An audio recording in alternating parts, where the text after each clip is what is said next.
প্রতি বছরের মতো এবারও 23শে জানুয়ারি নেতাজি সুভাষচন্দ্র বসুর জন্মদিবস যথাযোগ্য মর্যাদার সহিত পালন করবে চ্যাংরাবান্ধা ট্রাক মালিক সমিতি।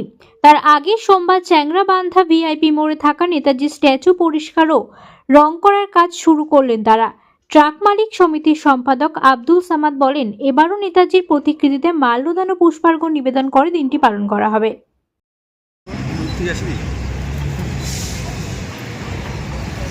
আজকে আপনাদের কি প্রোগ্রাম একটু বলবেন?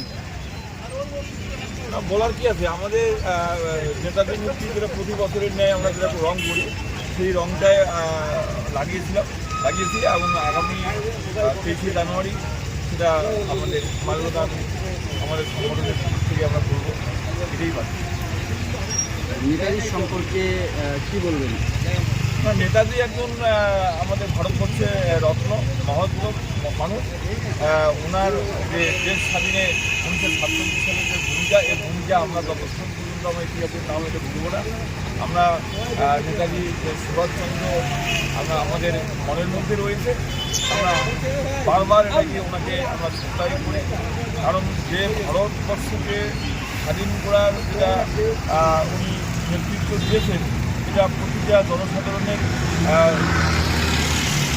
ওনাকে শ্রদ্ধা করার এটা মান্যতা দেওয়ার কথা। আপনার নাম এবং পদমর্যাদা? আমার নাম হচ্ছে আব্দুল সামাদ, আমি ট্রাক ওনার সেক্রেটারি।